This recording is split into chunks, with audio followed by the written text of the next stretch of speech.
Sapa sing arep nantang Baladewa sapa? Sapa sing arep nantang Baladewa to? Diar kowe. Sengane gawe masalah ora. Ayo, Reng. Kowe wis tak gawe dalan, kowe wis sumbar ayo. Ki nek nganti kowe engko ora ono sing wani nandingi Petruk ora kelakon rabi, nek Petruk ora kelakon rabi, Petruk mati piye? Mati mbok men. Oh, tak kandhake Petruk kowe yakin kowe. Gong ora tumbak cucukan. Aku karo Petruk wis sayang kok ya. Ha iki muni. Para kawan. Dalem. Sing arep nantang Baladewa mau sapa? Sing arep musuh Baladewa mau sapa? Sapa? Ora ono ngarwani karo Baladewa kok ya. Ya Kang ya. Kita aku mumpung megar iki kampleng ye. Ora nangis wae. Canggeran dedet kok meng nangis. Titik-titik nangis, titik nanggrono wong jajan nangis men ditukokke. Oh, anggrono wong nyumet udut nangis men disumetke. Wong kok kaya ngono lho. Ayo guys. Kula sing nantang. Lho, kowe mane karo Baladewa sing tawedeni apamu? Ngendi? Mamane ora edan kadetean. Manut. Lapangan voli yo gelem, lapangan basket yo gelem, lapangan bal-balan yo gelem. Teng pundi? Ajem lo teter kadhe sampeyan pasan bareng boyong Urantawati. Urantawati dadi bojone Petruk. Mboten ngen dadi bojone sapa-sapa. Urantawati dadi bojone Semana Mandra Kumara. Sing kandha sapa? Sing kandha aku. Kula ora ngrentukke. Nek ora njogo ora ngopo? Lho, kula ora ngomong apa? Waduh. Aduh. Iki ra dadi-dadi iki.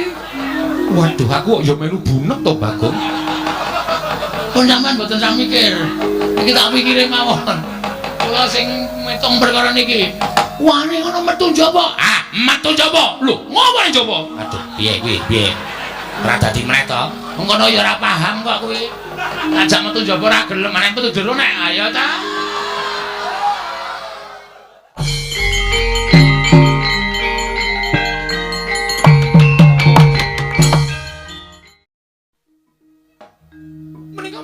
Geger. Istrinipun sunganipun ing bapa ing Sukalima. Kekanthetan kelawan anak Prabu Baladewa menika boten saking pikajenganipun ing bapa piyambak. Namung dapur dipun utus dening anak Prabu Duryudana. Lho, dipun utus dening Nyai Prabu Ngastina. Inggih kasinggihan mekaten. Lan mugi andhatosna ing kawuningan.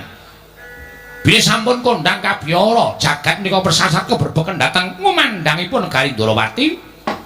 Menika mboten sanes kejawi namung ujaring kang kathah sami nyebataken bilih Negari Ndorowati menika wonten satunggiling sekar ing nedeng ambabar Gandhaarung.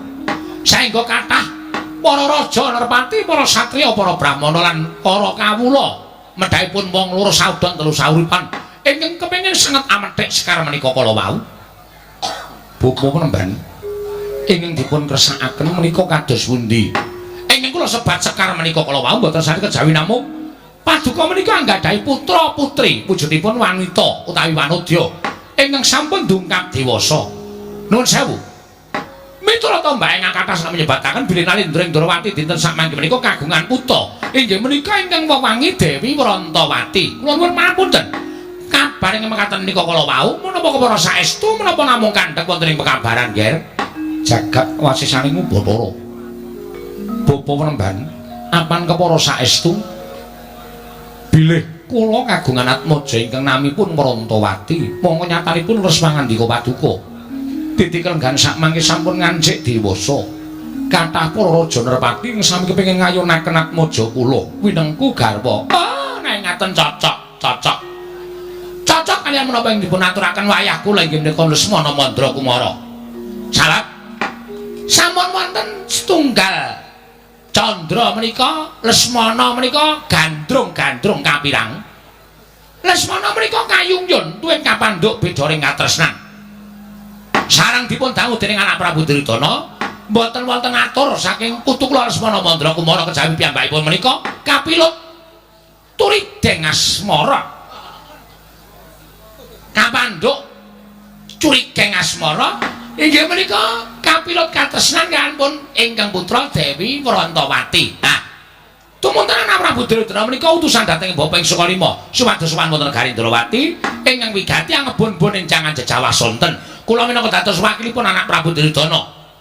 anglamar nedhi amboyong dhateng putra-putri paduka inggih menika pun Dewi Warantawati badhe kadhaopaken kaliyan Lesmana Mandra Kumara. Menika nggih menggah wigatosipun dening Bapak Sukalima sowan sarengan kan anak Prabu Baladewa. Kresna nuwun maring adawu. Kejaba Bapak Penemban Durna ingkang pinasaran bab kelakon lan orane Warantawati binaya marang negara Ngastina. Iki pun Kakang uga pinasaran Purbawasesa lawan Nyai Prabu Ngastina.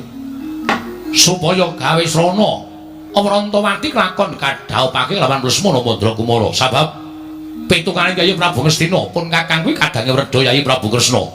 Mula yen to pun Kakang menika dadi saksi tama bakal aturing Bapak Penemban Durna ingkang konjuk Nyai Prabu Ndrawati iki mengko Siadi ora bakal kabotan maringake Majam Warantawati bakal didhawuh kelawan Lesmana Mandra Kumara. Kresna kula ten paring adhawuh ngelingono Yai.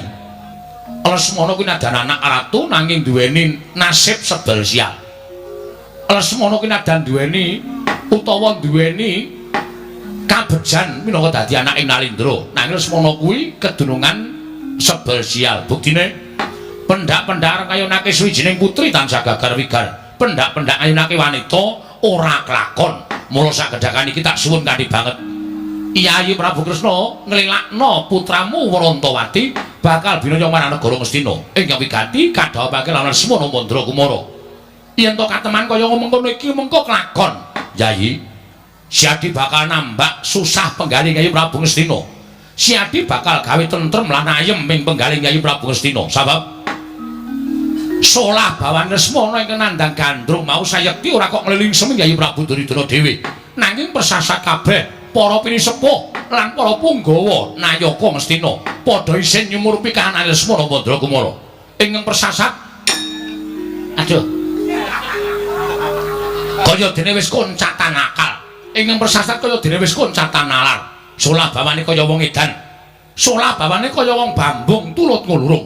Mula Kresna reksana asmaning pun Kakang. Reksana asmaning kadamu Wreda ing Mandura.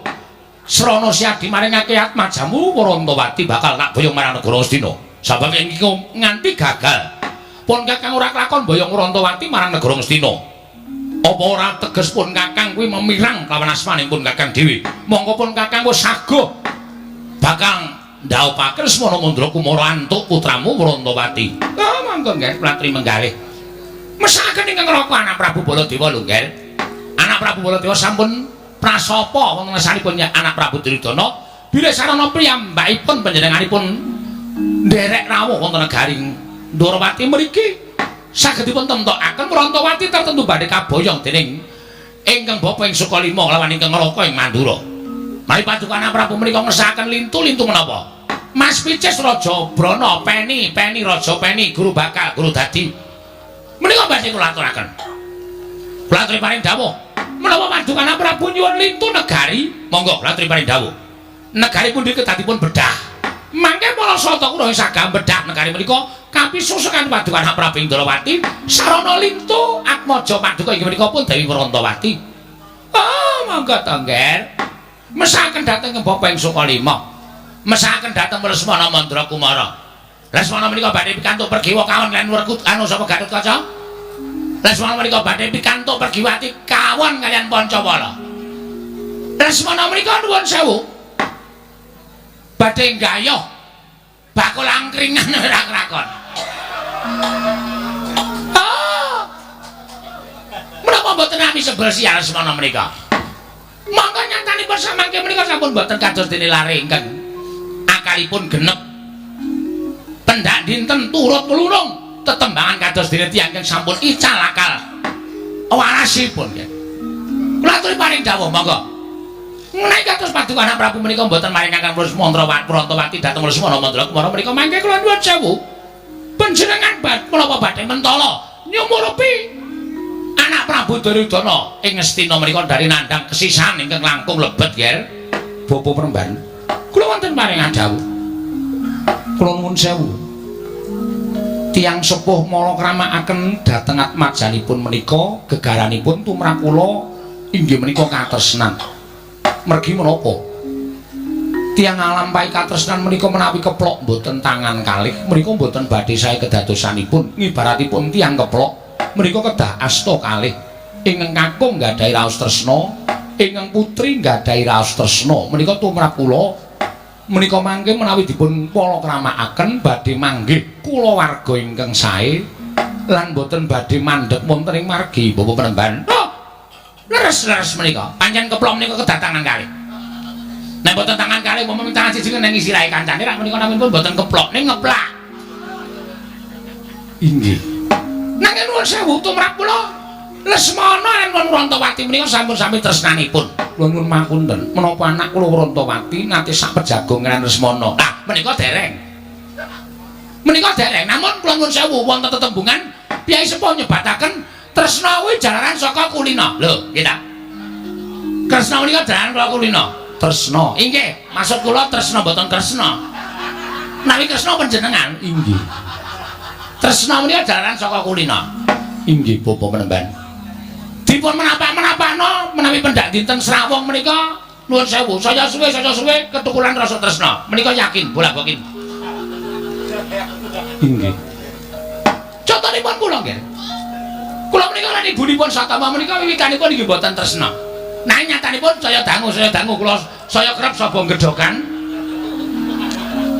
Tumrap ketukulan rasa tresna. Nuwun sewu lho, menika antawisipun tiyang kalian satu kewan kemawon saged ketukulan rasa tresna.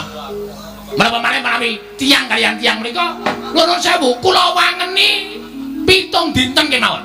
Menawi Srawung saben dinten pendak-pendak kepethuk, pendak-pendak sak pejagong, pendak-pendak omong-omongan. Oh, menika saged njajaki dhateng batosipun piyambak-piyambak lajeng tumuli ketukulan raos rasa tresna. Menika mangke menawi Wrantawati kabaya wonten negari Astina menika mboten kok lajeng dipun dhaupaken. Ning disrawungke dhisik karo Lesmana Mandrakumara.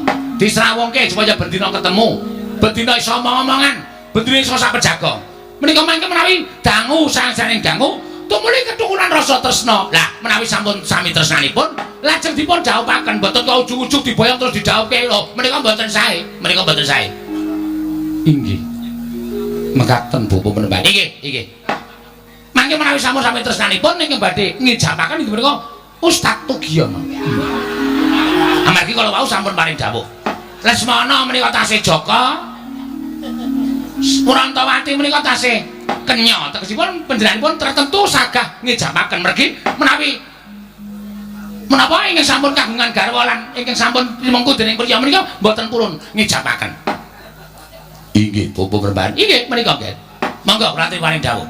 Mangke dipun pampanaken wonten ing kasatriyan Saroja Binangun. Dados tunggal kaliyan Lesmana. Mangke lajeng pendak dinten pinanggih, lajeng ketukulan rasa tresna kaliyan Lesmana Mandrakumara. Kula ingkang badhe nggathukaken. Kula mangke saben dinten ugi badhe mapan wonten ing kasatriyan Saroja Binangun. Lupute tresna karo Lesmana, ya tresna karo aku. Bapak dulu kok kados mekaten pengetinganipun. Wah, menika sambil menyelam minum air. Ning boten kenging mekaten. Menawi ngantos ngaten menika Bapak dulu damel sakit manahipun ing wayah Lesmana Mandrakumara. Mboten kok nggih, menika namung timbangane ora omong. Nggih, Bapak Penemban ngaten. Monggo nggih kula paring dawuh. Nuwun sewu. Sak menika ngaten kemawon Bapak Penemban. Nggih, kersanipun. Kula badhe nanting dhateng anak kula pun Wrantawati. Jalaran ingkang nglampahi menika anak kula pun Wrantawati. Leres. Mboten wonten anamipun kula kok nglamar Wrantawati kok sik Rabi Prabu Kresna menika mboten. Inggih. Kula badhe nglamar utawi badhe nanting dhateng pun Wrantawati. Menawi Wrantawati menika purun kadhaupaken monggo kula aturi mboyong. Nanging menawi Wrantawati anak kula menika mboten purun dipun dhaupaken lan Lesmana, yen nyuwun pangapunten. Nuwun sewu paripaksa kula mboten saged nyaosaken anak kula pun Wrantawati. Mergi kula kuwatos menawi anak kula menika mboten tentrem, tuwin mboten bingah anglampahi mangun bali wisma kaliyan Lesmana menika sami ugi kemawon jejuwing dhateng raosipun tiyang sepuh lho Bapak Penemban. Koko Prabu dereng ngantos purna anggen kula nampi pangandhanipun Bapak Penemban Durna. Menika mboten sang pangling ingkang sowan Panakawan Pandhawa. Lho la iya la iki malah Bagong karo Garing ting gruduk sowan ning Ndarawati iki ganti napa? mestine sowan ana negara Ngamarta. Wong nyatane dheweke kuwi abdining para Pandhawa. Lah kok malah padha ting gruduk sowan nang Praja Indrawati. Nanging Kresna nadan dikaya ngapa si Adi tau tati nampa pangudanging Punakawan. Ora kita mung sedhela, iki uga abdi Indrawati. Mbok menawa ana panyuwun saka Bagong lan Gareng. Tumuli timbal napa wigatine? Koko Rabu kasinggihan mekaten kaskecakna ingkang langkung prayogi. Ya, Kresna. Pun Kakang bakal midhangetake ngeten lho. Apa wigatining para Punakawan sowan nang Praja Indrawati? Punakawan Bagong sawise satata padha kanthi harja sak praptamu Punakawan Bagong Nonamit pasang Kalimantabe tinebena ing laduni Demawahing tawang tuwang sinuwun kemareng kula ngaturaken sembah sumangkeming pangabekti kula kunjuk sandha pepoda paduka Gusti kula ingkang sinuwun Sang Prabu Sri Bathara Kresna. Iya Bagong ndak tampa. Ora liwat pangestuku tampanana. Kula pundi nggo jimat paripe dayanana ing kasantosan.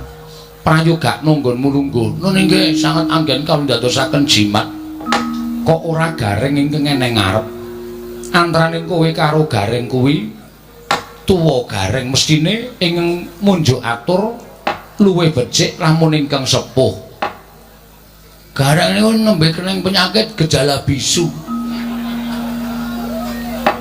Lho, Gareng kuwi nggih nek omong klerak-kleru, nek omong kecetat-kecetet mengke ndak malah ngleling semi.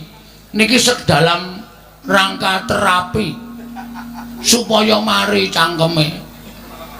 Mbok sik apik to, Gong. Urung-urung aja. Kowe kok sak tembung-tembung kok nglarake ati. Lah kene iso guneman apik. Nggih, niki nek apik guneman mung pisan pindho, mengke nek kesuwen gagap. Ha cilaka nek nganti gagap, wah ngisen-isen ke mula kula mawon sing matur. Iya wis ora dadi ngopo. Kowe karo Gareng padha wae. Sami mawon. Sami-sami abdi negara Ngamarta lan abdi panjenengan Sinuwun Prabu Sri Bathara Kresna. Iya Bagong. Nun nggih. Sapa iki? Kok kaya wong kepenyak cengele. Bagong wae Bathara sapraptamu Bagong. Woi, Penemban Durna. Oh iya. Loh, sampean salah alamat. Loh, salah alamat piye? Kudune nek Durna metu niku jejere Ngastina. Niki Ndrawati kok sampean melu teng mriki. Oh, aja kleru penampa Bagong. Aku sowan nang Praja Ndrawati ana wigati bakal tak aturake marang anak Prabu Sri Bathara Kresna. Oh, mekaten. Iya. Slamet tekamu, wilujeng lering Sambikala. Bekti kula kunjuk Penemban. Oh iya tak tampa. Pangestuku tampanana. Kula pundi nggo jimat paripe dayanana ing kasantosan. Gareng kowe padha raja sak praptamu, pangestunipun Penemban Durna wilujeng niring Sambikala. Ngandel ora. Kesuwen mesti gagap. Oh tak tampa lho. Pangestuku tampanana. Kula pundi nggo jimat paripe. Dayanana. Raos sing batos kuku kula Penemban. Wah, isin tenan aku.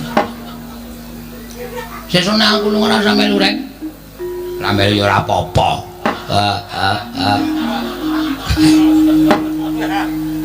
Bagong Padhararja sapraptamu. Pangestunipun Sinuwun Prabu Mandura wilujeng bekti kula kunjuk Sinuwun. Yo tak tampa. Pangestuku tampanana. Kula pundi nggo jimat paripe dayan ing kasantosan. Gareng Padhararja sapraptamu. Pangestunipun Sinuwun Prabu Mandura wilujeng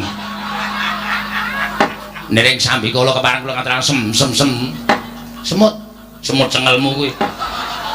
Sembah pangabekti kula kunjuk. Ya tak tampa. Ya ditambake Gareng. Nggih. Kuwi Punakawan wigati. Nek wanci gegojekan, mengko nek kowe kaya ngono kuwi omongane ndak ora cetha ditampa dening para pamirsa. Nggih ngestaken dawuh.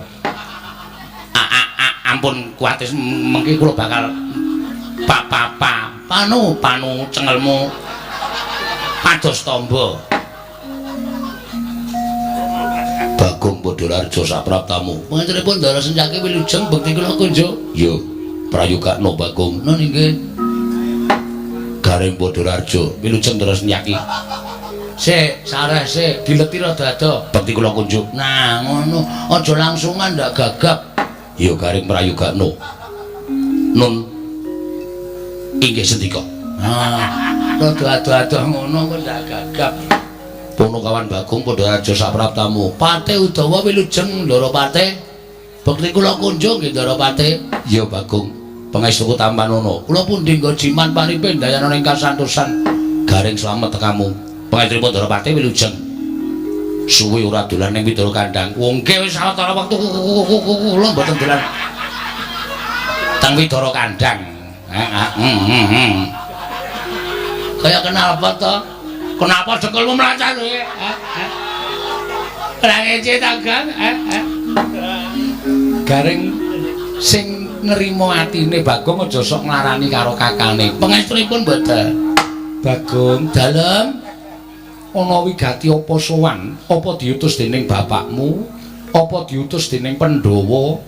Apa pancen saka karepmu dhewe? Sampun dipun keparakaken matur sinuwun. Iya wis tak keparake. Matur sembah nuwun. Nek wonten lepat atur kula Diagung Pangaksami keparang ngaturaken lebah Siti Sekul. Kleruwe kok mempeng. Apa nang biasane tebah kok lebah. Lebah ngentuh bathukmu ki kok. Ya ora nesu. Aku kan kakang wis sama. Ora sama. Sesuk tak setrikake cangkeme. Nangis meneh. Anggerane kok tebah Siti Sekul binung tuling ron kelapa. Apuren ta mbok bilih wonten lepat kula nggih kula munjat ngersa Paduka Sanata Prabu Sri Bathara Kresna. Jenyatanipun kula menika namung kawula alit. Jenyatanipun kula menika namung piantun ngandhap papanipun. Iya.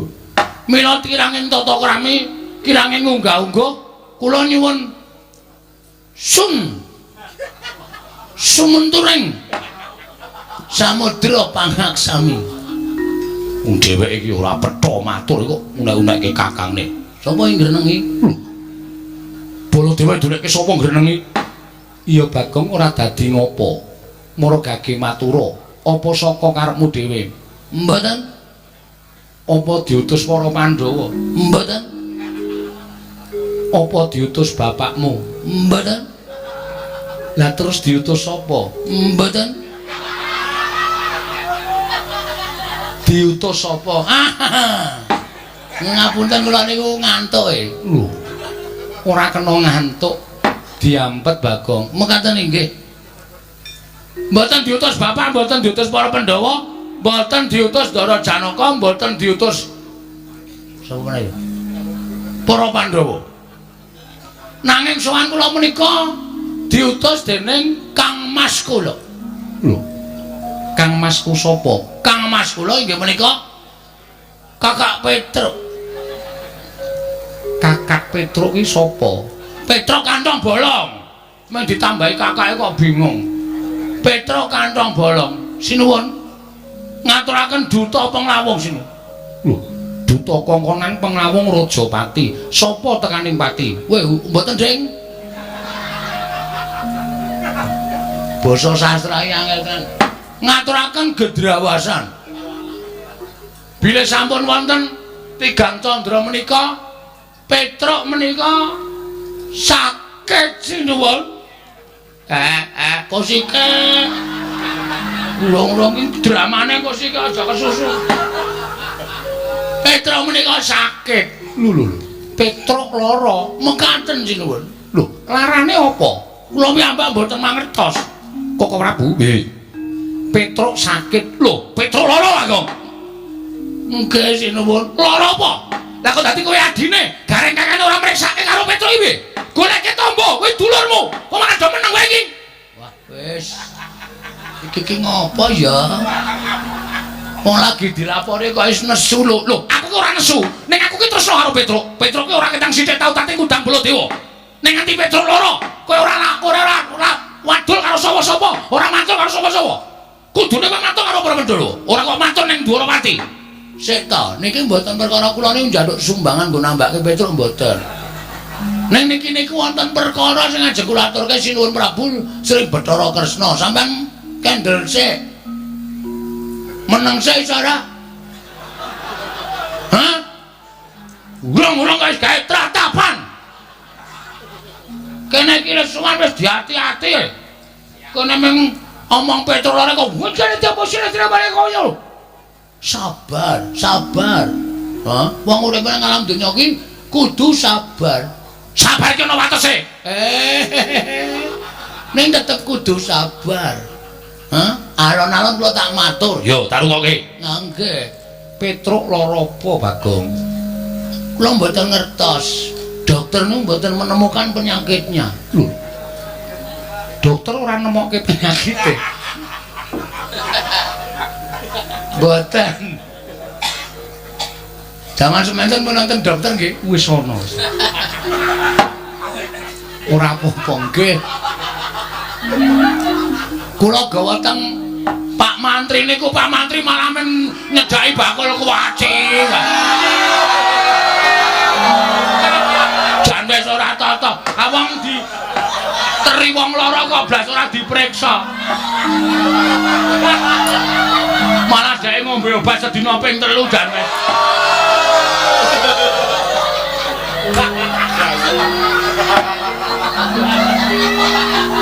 Ora wae. Iki tenanan mau serius niki. Iya. Mangkelake kok senengane.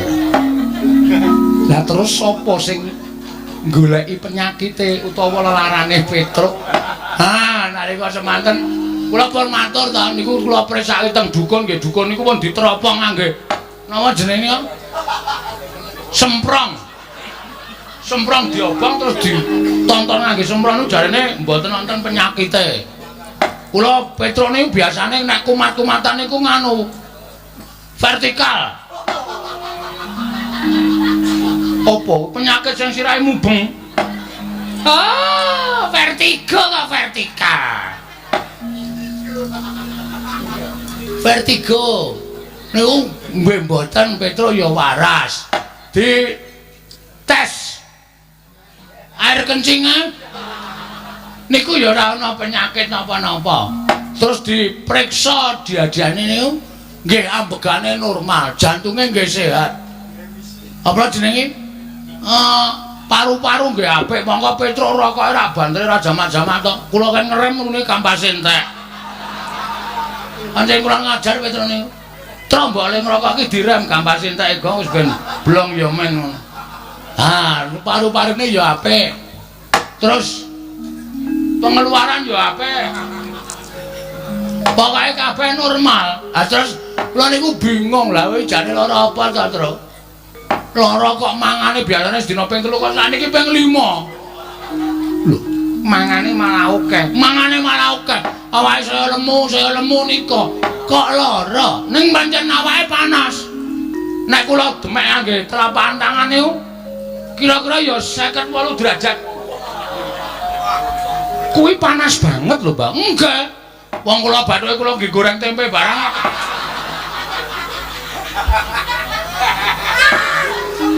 Ngono to enggak. Ah panas tenan bathuke kula demek niku panas terus kula kaileng klenthek ora-ora terus kula dalahi tempe pletik-pletik lho to. Bathumu iso kaya wajan. Iya. Nganten niku. Hah. Sawijining dina Petruk nika gelem ngomong. Lho, Petruk gelem ngomong nggih. Truk, mbok omong ngono kuwi, Truk. Gong, Reng. Aku arep omong karo kowe. Aku jane ora lara. Ning awakku lemes kaya ora duwe kekuatan. Mergo aku ki mung kepengin nagih janji. Sapa sing janji karo kowe, Truk? Omong. Nek pancen ana menungsa sing wis tau tate janji karo kowe ora ditepati, kowe kandha tak paranane, tak dodoke korine, tak kinange gambir karo suruhe. Kuwi tembunge wong lamar. Oh, iya. Tak dodoke korine tak sikate wonge. Lah. Ben bolanang mbok wedok asikat. Aja nekat. Ayo ta Reng. Mata. Jebula Petruk niku bloko. Jebule kok jebula. Ya men kok wong tembung jebule karo jebula iki padha wae kok men kanthi daerahe kok. Jebule Petruk niku blaka. Nek sing janji niku Prabu Kresna. Prabu Kresna tau tate janji kali Petruk. Duk nalika lakon bangun jembatan bangun Candi Saptawarga. Bangun Candi Saptawarga. Sampeyan ngendika kali Petruk to, "Truk, nek kowe iso mbalekke pustaka Janus Limasada, kowe esuk tak pek mantu." Ora. Kapan ya? Weh, lah iki iso tak glimpange tenan iki. Ngaku ora? Petruk matur ngoten niku lho. Sinuwun kudu emot Purwadasena. Nuwun sewu lho sinuwun. Sabda Brahmana Raja. Pangandikaning Nalendra, pangandikaning pendhita menika kaya Wikresna tumameng drancang seta tan kena lumebek malih. Nek sampeyan dadi ratu mencla-mencle, esuk tempe, sore dele padha wae. Ngoten, sampeyan bakal ora dipercaya dening para kawula. Sampeyan ora bakal dipercaya dening para nayaka. Sampeyan dadi ratu cecel kanalendrane. Ayo. Aku ora Kusik Bagong tak iling-ilinge. Waduh, suwi iki. Wis yamene. Dar limbukan jam pira iki? Dadak mikir bareng. Kusik-kusik. Apa jaman nalika ana lakon Prabu Bumi Loka kae? Nah. Jaman ana lakon Prabu Bumi Atlas. Bumi Loka karo Dewi Mustaka. Sapa ning? Ah ora ngerti kok. Sapa? Mau nek ora ngerti ora usah melu. Wis mripate kira bodho. Kira ya men. Kabar mulih aku. Mulya kan ora ana sing ngewangi kowe. Petruk ora ana, kowe biasane Truk. Agar mulih ta Truk. Saiki mulih tendang tenan kowe. Kowe kejem bang araku kang. Bapak penemban lajeng wangsul. Balya. Kan dadak sambat karo aku. Nek sampean pun nate janji harus ditepati. Ngibarate men salamano Oscarimano. Kuwi apa? Kula dhewe ya ora ngerti. Wong kula meh ngawur. Panjenengan kudu nepati. Monggo saniki kondhanging jagat, kondhang Kabiyawara menawi Prabu Kresna kagungan putra inggih menika wanita ingkang nedeng dungkap dewasa. Namanipun Dewi Grontol. Grontol sapa? Lah sapa jenenge? Prantawati. Prantawati. Lah niku sing digayuh kalih Petruk Kanthong Bolong. Nek jane kula ya ora setuju. Petruk kok dadi mantune Prabu Kresna. Ah saya gleleng tenan Petruk. Wong Petruk iki kerewe glelenge ra jamak-jamak kok. Apa meneh nek dadi mantune ratu. Wah, wis ngeplaki sirah kula saben dina. Wis kono. Wong jaluki rokok ngarep warung ngarep kae. Monggo mengke sing mbayar nggih kula ora urung. Iya, nggih ning gandeng bangane Petruk niku mati merga lara ora keturutan sediane nggih alung panjenengan kula aturi nepati janji. Kula aturi nepati pangandikaipun Sinung Prabu Sri Bathara Kresna. Nek sampeyan ora kepareng netepi ing pangandika nuwun pangapunten kula wis dipasrahi Purbawasesa karo Petruk Kanthong Bolong. Gong sisan gawe. Nek kowe labuh aku ya labuh tenan, Gong. Aja ming setengah-setengah, nek perlu mati diwujuti. Oke, Truk. Wong urip ki mung do antri mati kok. Karepmu piye saiki? Nek Prabu Kresna ngoncati le janji, ora ngaku tau tate janji, amuken negara Ndrawati. Oh, siap. Mula nek sampean ora ngakoni nautate sumpah kali Petruk, dinten mangke kula aturi sedya jagang sing jero, beteng sing kandel. Ndrawati kula buyuki bathange gareng. Aku ngapa ta, Gong? Aku kira ngapa-ngapa karto buyuki. Kula buyuki bathang sayuta. Kula ora wedi mungsuh wong Ndrawati. Mangane kelangan Petruk luwung Bagong mati teneng Dwarawati kula lakoni leganing atiku.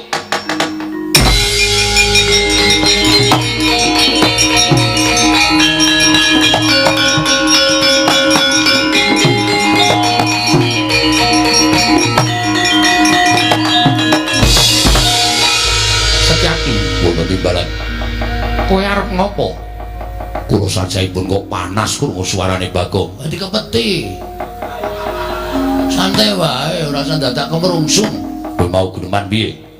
Guneman nek Rantawati ora diwenehke Petruk, tak aturi jaga jagang sing jero beteng sing kandel.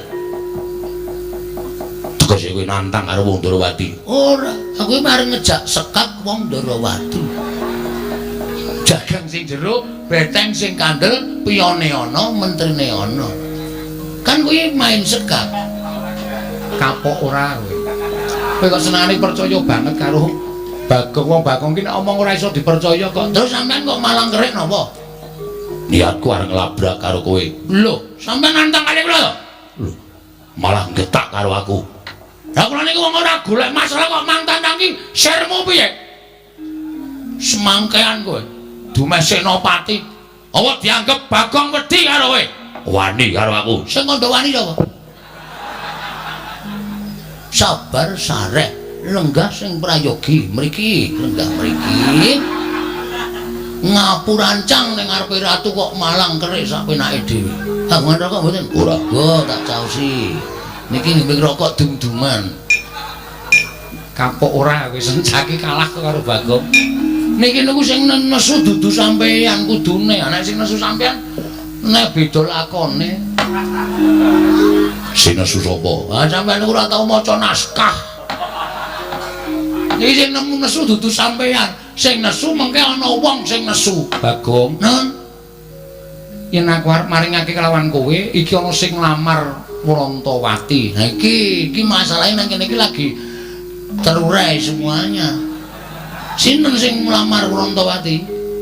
Durna Bagong. Ajeng diwenehke arep diwenehke Lesmana Mandrakumara. Lesmana wong kentir.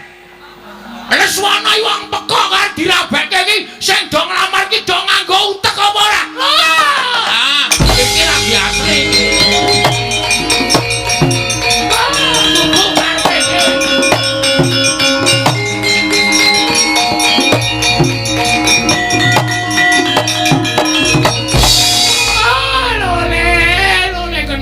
Gimbal manyar-manyar joneng dungkul wana dadi ras-ras dadi wana Bagong berkencang Pak Papong kali codhe sapa sing gawe wong edan ngene betara-tara barang dinggo kene nganggo istilah aku nek ora nganggo istilah ya rugi ya ngopo Begawan Durna kowe muni piye Kresna aduh sari sinuwun Lesmana wong kentir Lesmana wong edan lho kowe kok iso ngarani Lesmana kentir ki sababe apa ora aku wis apal karo Lesmana wis suwe.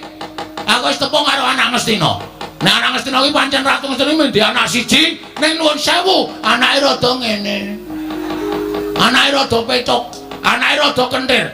Mula nek Sinuwun Ndrawati ngrabekke Lesmana karo Rantawati iki Sinuwun Ndrawati bakal tegel nampa kesengsarane anak, bakal tegel nyumurupi kasengsarane anak. Mula nek Sinuwun Ndrawati maringake Rantawati, aku ora ikhlas. Aku ora ikhlas. Ora ikhlase Bagong. Mergo aku bakal kelangan kakangku ya kuwi Mas Petruk. Nek nganti ora kelakon dawuh karo Rantawati, Petruk bakal lara. Nek Petruk lara, gedene tekaning pati, aku kelangan. Nek ngono nang kene padha-padha ngalape Rantawati. Saiki ngene wae. Digawe sayembara. Sayembara apa? Sapa sing iso ngalahke Begawan Durna? Bayangan Rantawati. Dadi iki. Wes gayeng iki. Siap, Reng. Oke. Ora nangis to kowe? Ora. Aku mungsuh Durna, kowe mungsuh Baladewa.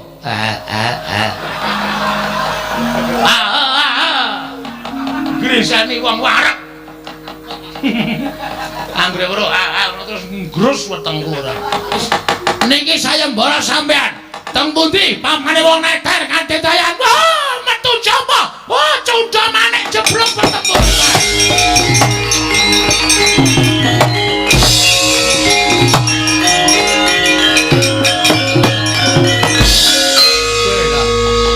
Iki kok ora nesu iki. Kepiye aku lho Durna wis dadi, Reng, ayo Reng. Digawe muntap, Reng. Carane, tak jak dialog. Oh iya. Iki sing arep nglamar Prantawati iki wong loro, sapa wae? Durna karo Prabu Baladewa. Lho, Durna karo Prabu Baladewa. Durna wis tak tantang. Monggo Durna gawe sayembara. Upama Reng, upama piye? Upama Prabu Baladewa ki ngewangi Lesmana piye? Lho, ayo aku abot Petruk.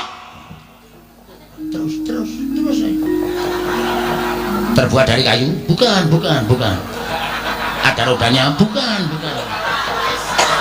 Ditarik kuda. Udah. Ada pengemudinya? Udah. Iki kok malah bedekan ki piye to iki? Iya goblok banget to iki. Maksudmu kok kita kon nesu kok malah ada kudanya nyeleprak batumu ki piye? Ayo radong kok ya. Ora ngerti kok ya. Sing arep lamar ki wong loro.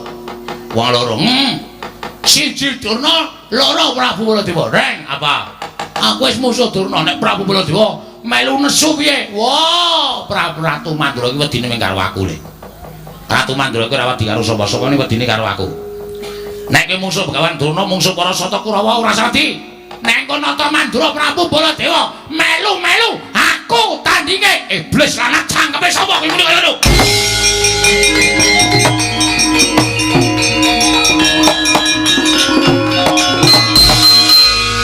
Sapa sing aran nantang Baladewa sapa? Sapa sing aran nantang Baladewa to? Diar kowe. Sengane gawe masalah ora. Ayo, Reng. Kowe wis tak gaweke dalan, kowe wis sumbar ayo. Ki nek nganti kowe engko ora ono sing wani nandingi Petruk ora kelakon rabi, nek Petruk ora kelakon rabi, Petruk mati piye? Mati mbok men. Oh, tak kandhake Petruk kowe yakin kowe? Gong ora tumbak cucukan. Aku karo Petruk ki sayang kok ya. Ha wis ki muni. Para kawan. Dalem. Sing arep nantang Baladewa sapa? Sing arep musuh Baladewa sapa? Sapa? Ora ono ngarwani karo Baladewa kok ya. Ya Kang ya. Kita aku mumpung megar iki kampleng ye. Ora nangis wae. Canggeran dedet kok meng nangis. Titik nangis, titik nanggeran wong jajan nangis men ditukoke. Oh, anggeran wong nyumet udut nangis men disumetke.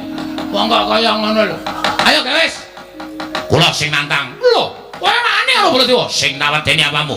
Ngendi? Mamane ora edan kandean. Manut. Lapangan voli yo gelem, lapangan basket yo gelem, lapangan bal-balan yo gelem. Teng pundi? Ajem lo teter kandean sampeyan pasan bareng boyong Urantawati. Urantawati dadi bojone Petruk. Mboten ngen dadi bojone sapa-sapa. Urantawati dadi bojone Semana Mandra Kumara. Sing kandha sapa? Sing kandha aku. Kula ora ngrentukke. Nek ora ngrentukke ora ngopo? Lho, kula ora ngopo-ngopo. Aduh. Iki ra dadi iki. Waduh, aku kok ya melu bunek to, Bagong. Kon sampean mboten sak mikir. Iki tak pikire mawon. Kula sing metung perkara niki. Wani ngono metu njaba. Ah, metu njaba. Lho, ngopo ning njaba? Aduh, piye kuwi? Piye? Ora dadi meneh to. Mengkono ya ora paham kok kuwi. Ajak metu njaba ora gelem, meneh metu jero nek ayo ta. Nek nganti ana apa-apa sampe sing tanggung jawab. Oh ya iya. Kowe ya klembak-klembik kok. Ah, padahal ora. Pokoke Urantawati raup anu kok raup. Rabi karo Petruk. Karo Lesmana, karo Petruk, karo Lesmana. Nek kowe ngayal kok tak glandang metu. Ayo, tandinge nolok bareng. Wah, lah.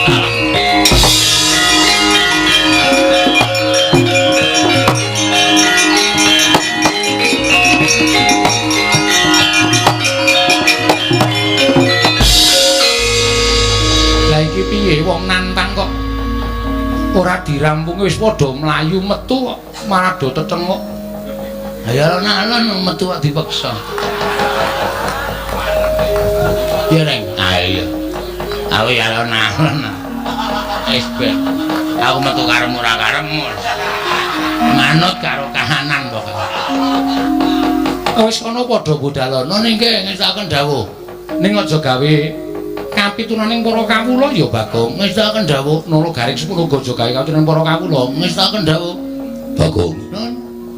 Ngorek Durna sing maju kowe ora usah melu-melu jotosane. Oh siap.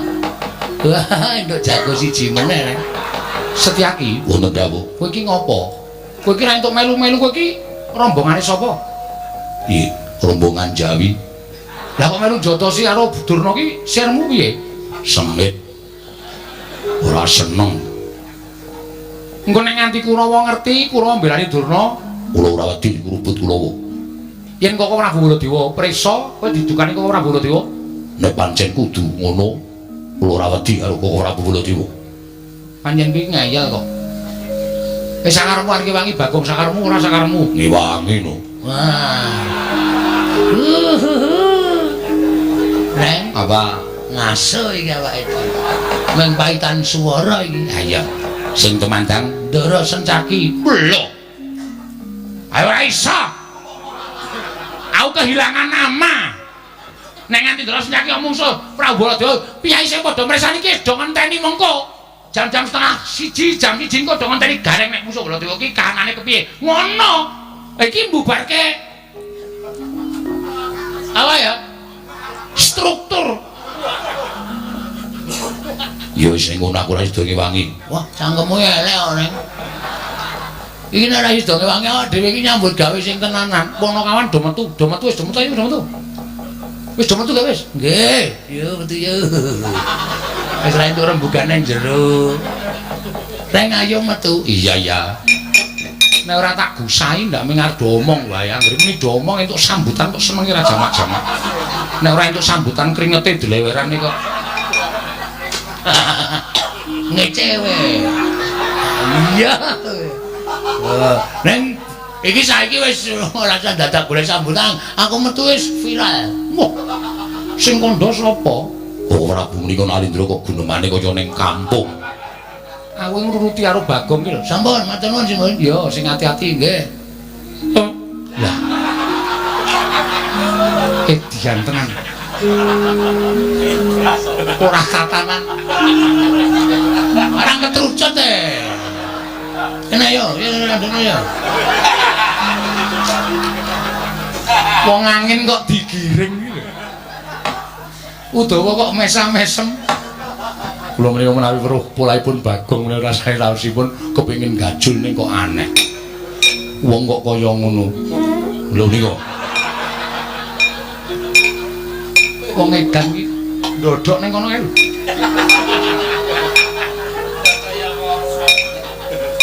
Setyaki wonten timbalan. Budana kang padha seba ingsun kundur ngedaton nuri ngiswaken dawuh. Sayektine ingsun lagi bingung perkawis. Udawa tulung kae tendangan kon lunga kae.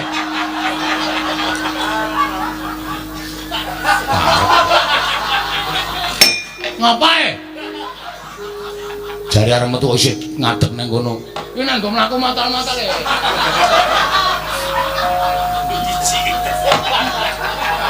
Budana kang padha sepa nggih ngestaken dawuh. Wonten napa paduka kula wau paring dawuh. Bilih paduka sajaipun nendheng Sunggawa. Pusaka Ndarawati oncak.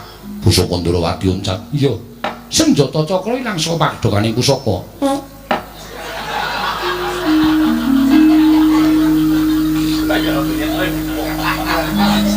Bagong tak kon lunga apa kowe isih krungu suarane?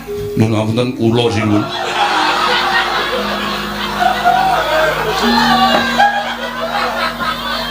Udawa. Inggih.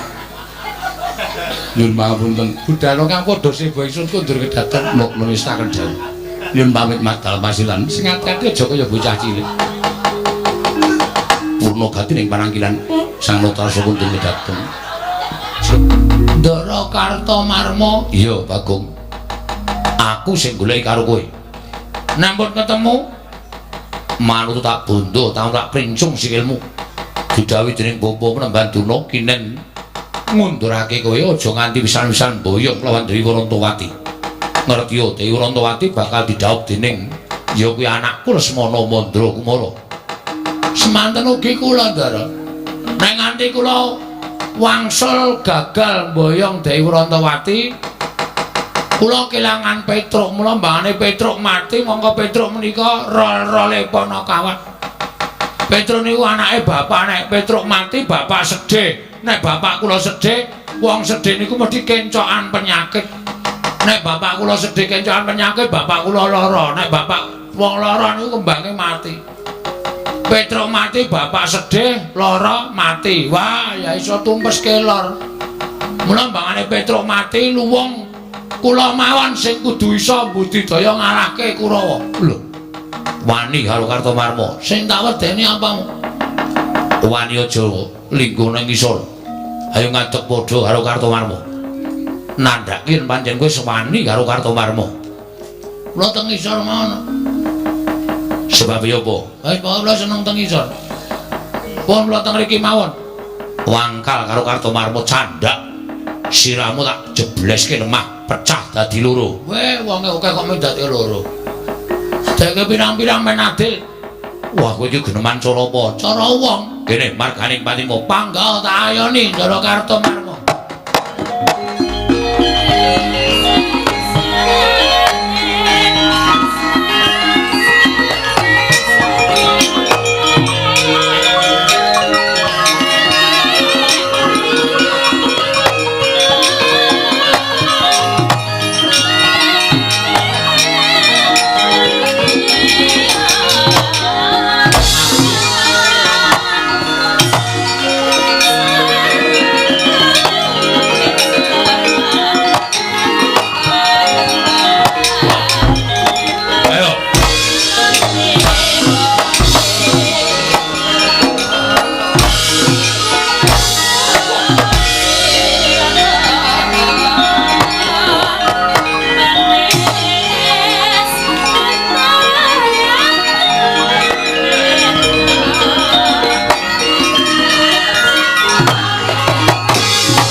Lah piye wong kadane suasanane kudu suwuk kok apa dadak ngenteni.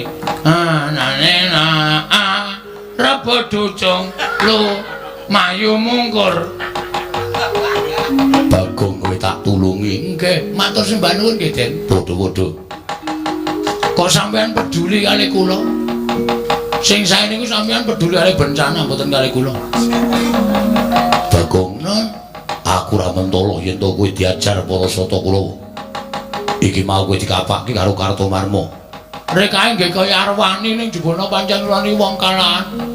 Diantem, banting, duncalke kula wis matek. Nek nganti tiba teng aspalan mesti babak bundas kula. Untung wonten sampean. Bagong, Nun, tahe wangi. Lek kungi wangi iki ndelik-ndelik. nggih. Aja nganti konangan Koko Prabu Ndrawati.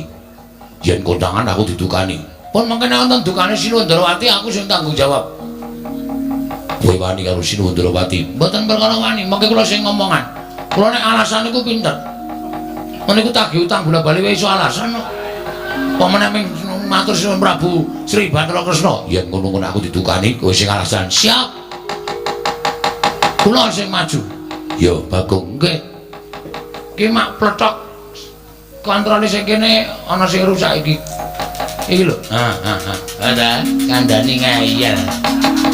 Malah nyekekek ngeguyu aku.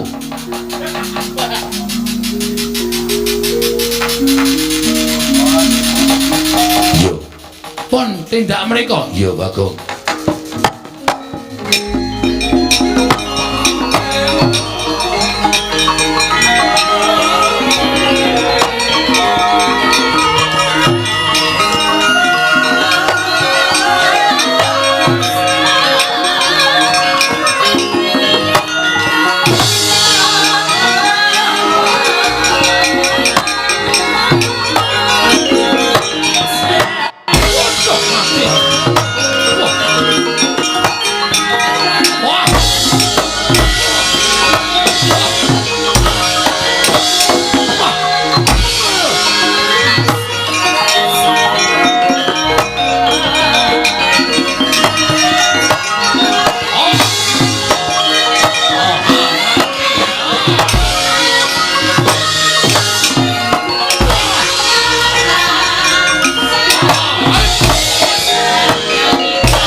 Ih, Bopo Penemban. Ing ngatasé musuh Bagong kok kalah. Kowe iki derajate kadang nata lah kok dadi musuh Bagong kalah ki piye? Mboten Bagong yang majeng. Lho sapa? Setyaki. Setyaki? Ih, kasinggihan. Setyaki ngamuk punggung. Sajaipun Setyaki mboten mentala nyumurpi Bagong dipun kroyok dening para sata Kurawa. Dumunten piyambakipun tumandang karya Kurawa bubar mawut mboten kanten-kantenan. Lah kok dadi Setyaki melu-melu kewang karo Bagong iki piye? Wong Darawati iki ngerti adil apa ora? Padha-padha mboyong Dewi Rantawati aku Setyaki kewang karo si Bagong iki karepe kepiye? Kula semanggaken Bapak Penemban. Kula semanggaken. Nyatanipun Setyaki nggih ngamuk. Surtayu? Inggih. Kaya diamuk Setyaki. Sami mawon kaliyan pun Kartowarma. Kula dipun amuk kaliyan pun Setyaki. Kula semanggaken. Terus sasana kok maju dhisik? Ha iki lekae ya mendang paripurna. Ndang rampung lho iso ngrangket Bagong jebulane yo. Bagong diwangi Setyaki. Cah cilik nek tumandang jeblas-jebles. Kula semanggaken Bapak Penemban. Kula semanggaken kula mboten iso mungsuh Bagong mergono pepalange Setyaki. Oh, kuku karepe dhewe panesmaning jajaran. Ya, nadyan kowe dewangi Setyaki apa kira-kira Setyaki wani nandhi kridaning Nalendra nganggo.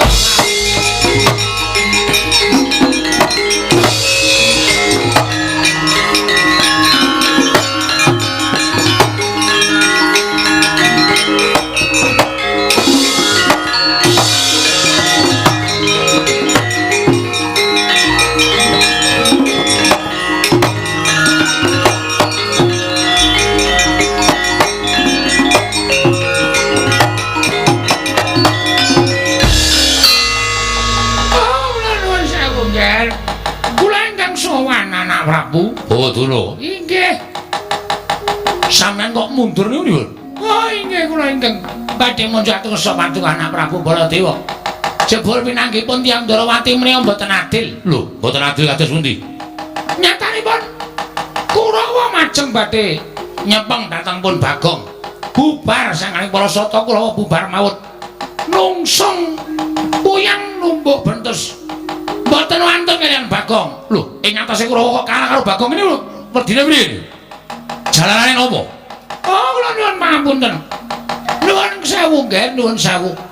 Ingkang perang menika sanes Bagong. Lho, sing perang dudu Bagong lho sapa sing perang? Ingkang perang menika Setyaki. Bagong dipun rencangi Setyaki. Lho. Kyai Prabu Darawati ora elek karo Setyaki. Jenenge wong Darawati ora adil.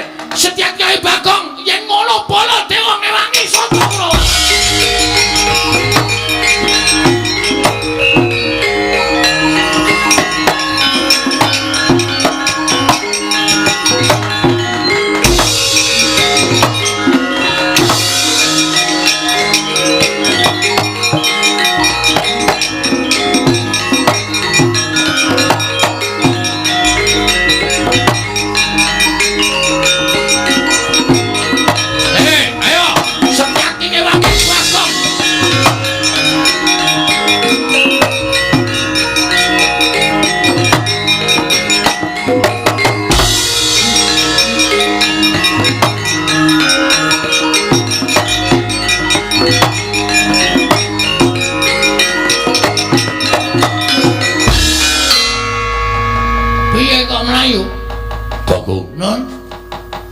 Wangi cukup semene wae. Waduh.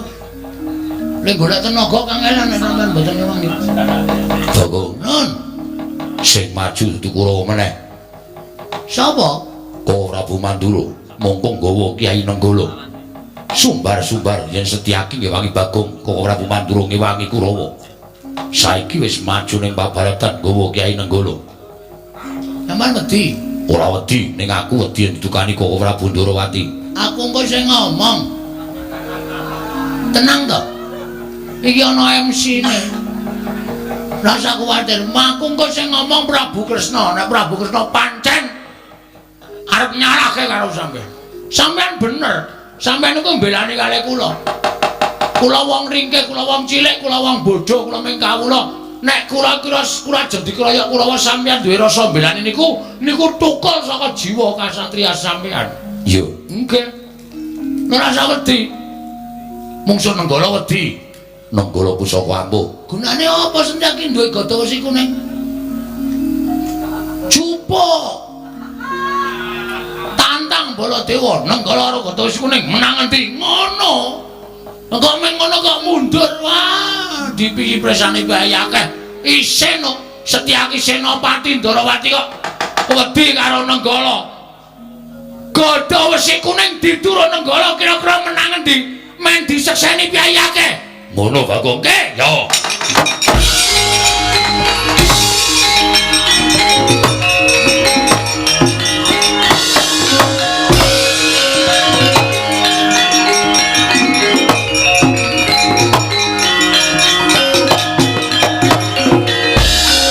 Wis gayeng iki. Nek ngene iki aku kudu cepak-cepak mulih iki. Engko nek nganti aku didukari Sinuwun Ndarawati ra iso omong aku. Mongko kae nggawa gada wesi kuning karo Nenggala. Wah, pecukan gada wesi kuning didu karo Nenggala pusaka ampuh. Dues.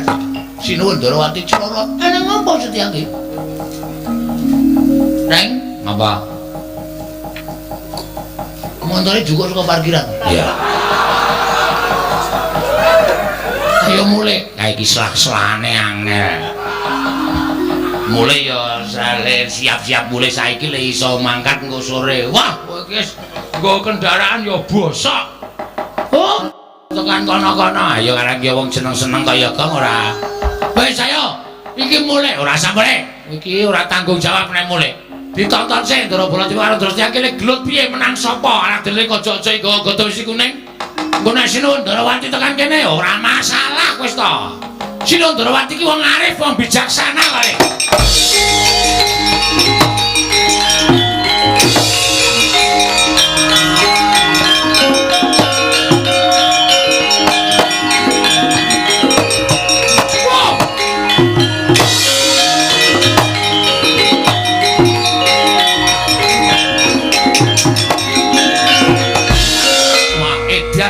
Pancen Setyaki wis diniyati tenan yen to belane karo si Bagong.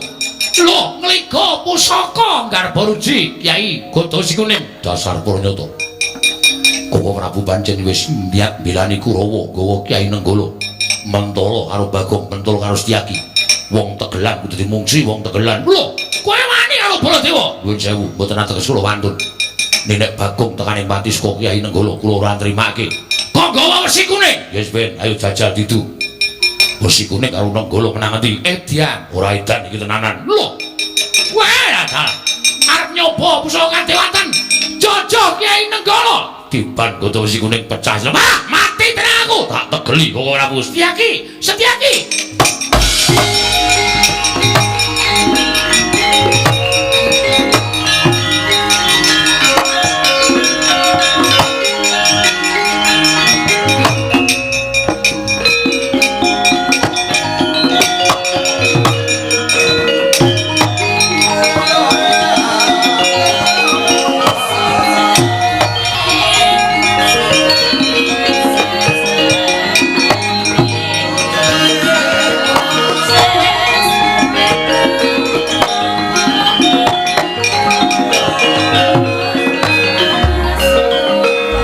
Sinayeng manggelung mintonaken dewe kramanira kang kumitirane ngasta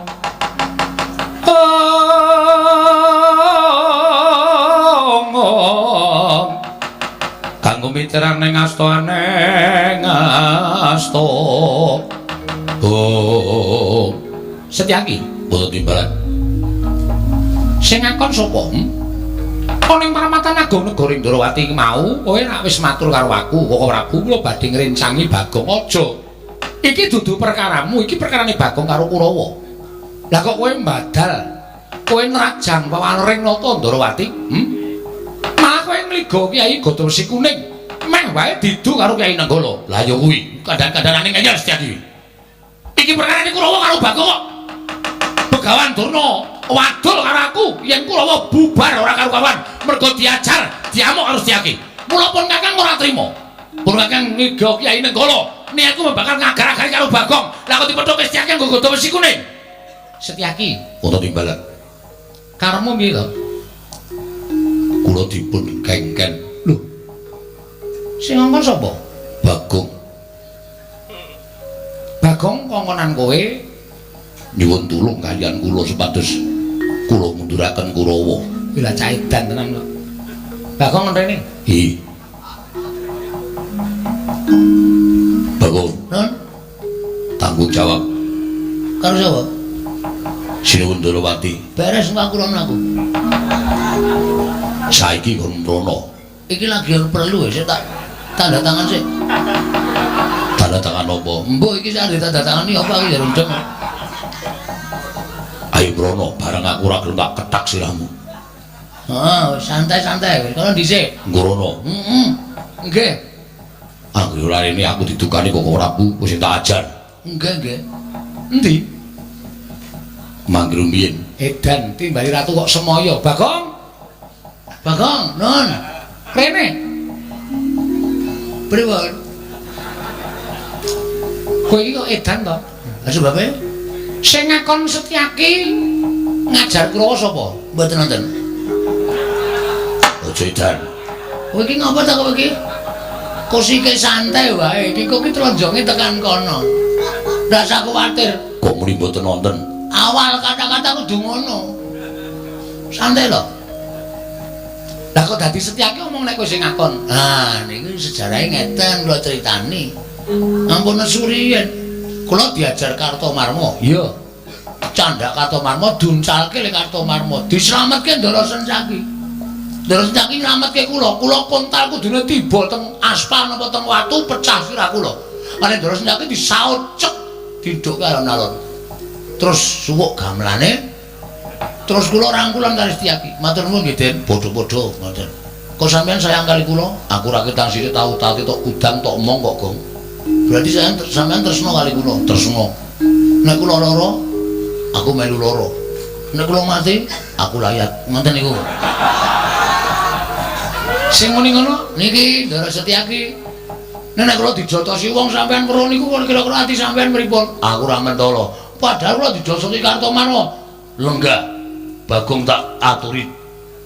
Apa jenenge kuwi? Ngaso. Kurawa tak ajari. Ngoten niku sejarahe. Lah tegese Setyaki boten dawuh. Kowe ora dikon Bagong.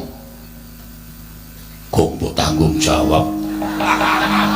Iki engko tekan kono, santai wae to. Lagi tak rembut. Saniki kula tak takon karo sampean. Iya. Nek Setyaki duwe rasa welas kali kula kleru. Lho, ora wong Setyaki kuwi tau tate tok udang, tau tate tok mong ora ketemu sedilo. Nah, terus nek Ndara Setyaki niku memang kali nyawa kula kleru. Ora. Nah, terus nek Ndara Setyaki niku ngewangi kula mongko kula dijotosi wong. Ya kuwi Kartomarma. Napa Setyaki kleru? Ora. Lah ya wis. Ora kleru kabeh kok sampean niku. Kuwi lak dalah edan iki. Ora edan iki asli. Matur nuwun Bagong. Padha-padha. Santai mawon. Iya. Kok Prabu? Nggih. Kula nuwun sewu, kula ingkang nyunaken pangapura. Lho, linggo ngapur to. Iki minggat to. Oh ya omong kok ya. Nuwun pangapunten menawi Setyaki nggadahi krekat lan karakat kados mekaten menika. Namunipun ra inggih memper to Prabu. Lho mesti Setyaki ngitung-ngitung. Kurawa tekan mriki sing nggawa aku ing ngembeta panji panjenengan. Ning nek Kurawa didhawuhi karo Begawan Durna kon njotosi Bagong menika napa ya memper. Lah Bagong menika namung ijen kaliyan Gareng, mongko Gareng awakipun kados mekaten menika. Tangane cekot sikile becik mripate kira kon perang. Ampun rasane Gareng. Gareng nek dinake mripate cekot, sikile becik tangane cekot nu nangis. Oh lho jaluk ngapura. Wah, wis santai reng. Ndara Kresna ketrucut kok. Arep mulai wae aku kok. Bariki mulai bariki ya. Menika kula suwun sewu, menapa inggih panjenengan mentala. Terus sakniki kula nuwun sewu. Ya piye? namung sami-sami badhe ngrebat dhateng pun anak kula Wrantawati kok direwangi gegeran ngono lho. Menawa mboten nami lingsem. Lho, sing marahi dudu aku. Inggih, sakmenika sampun. Mboten sisa ngrembak sapa sing marahi ndak malah ora rampung-rampung perkarane. Mergi kula misah kaliyan panjenengan Setyaki menika awit wonten atur ingkang badhe kula aturaken. Ana atur piye? Anak kula Wrantawati sareng kula dangu Wrantawati kowe dilamar iki karo si iki. Lah kowe milih endi wong ayu? Wrantawati matur kaliyan kula. Kok Prabu? Kanjeng Rama, kula menika dipun wengku sinten-sinten kula sagah. Nanging kula ngertos Kanjeng Rama menika nembe sisah. Amargi koncatan pusaka Ndarawati senjata cakra. Mila samenika ngaten mawon, Kang Prabu kundur wonten negari Astina, munjuk atur sanipun Nyai Prabu Duryudana. Menawi Lesmana saged ngaturaken senjata cakra wonten negari Ndarawati, Wrantawati kula aturaken dhateng Lesmana Mandrakumara njaluk pamit Nyai.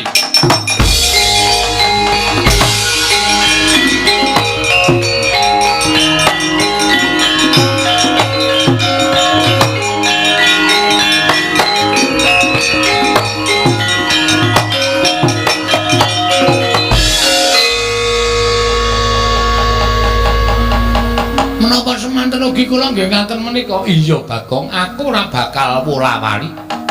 Wrantawati matur kaliyan aku Kanjeng Rama, yen to nyuwun pamit durung. Durung aja kesusuman kita kaya Prabu Baladewa. Wong kowe kok kaya Prabu Baladewa, gareng kon mrene. Apa? Timbali Ndara Kresna. Lah iki ngene komplit aku le dawuh ora kepenak to. Kok suwe men ra teka-teka? Sikile niku becik. Dadi nek mlaku niku suwe. Duh keseron aku mesti krungu kan. Anggere diecele cacat nangis lara-lara. Lah.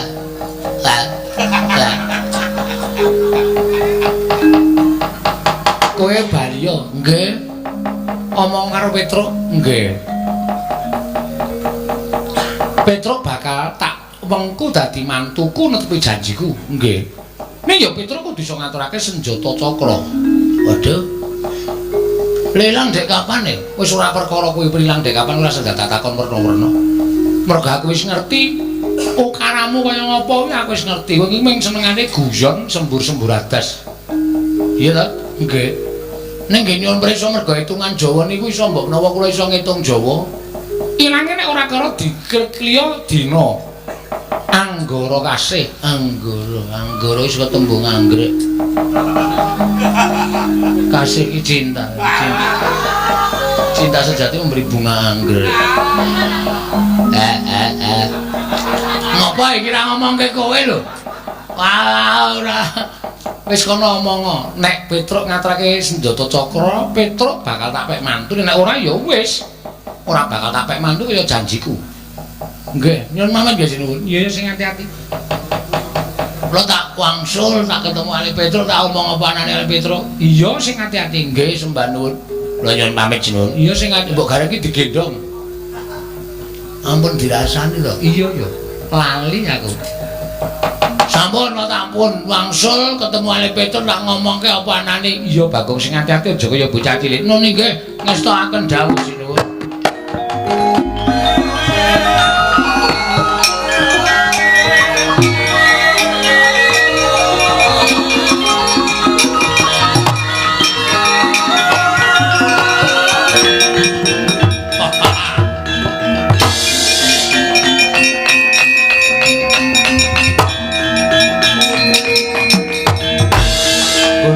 Ganjing langit kelap-lapaton berkincang ing risang mawe gandrung Yai Jaya Sudirga Kakang Jaya Lengkara miturut kabar sarta warsitaning dewa ingkang tak tampa Panakawan ingkang kudu dadi tumbal mau sayekti mapan ing negara Ngamarta iki wis tekan papan pernaing negara Ngamarta ora padha duduhke diamuk wae Kakang ayo Yai Jaya Sudirga. Wah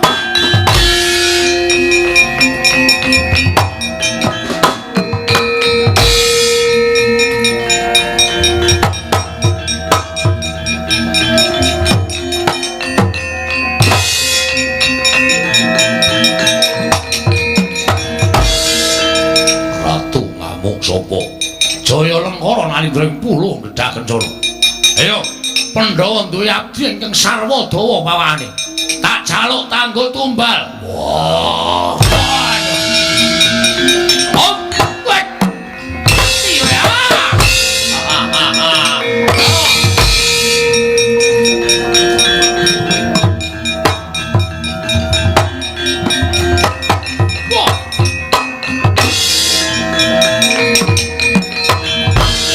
Satrio bagus. Panengah Pandhawa Raden Janaka wis apa? Jaya Sudirga. Jaluk abdi ngamarta ing pawane sarwa dawa ora bakal tawene akeh lakon tinjung akhirat.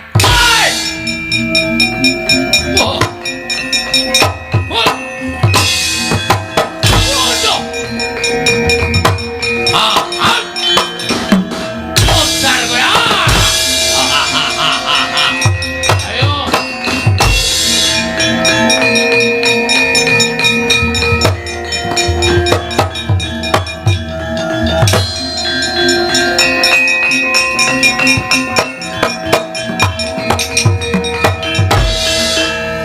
Ndara Ratu Kembar Nyata Digdaya ngisih siyung aku dicokot Kakang Semar awakku krasa ora duwe kekuatan pancen ora sakbaene awiden golek wong sing iso ngalahke Ratu Kembar nika sapa pun to sampeyan mangetuti laku kula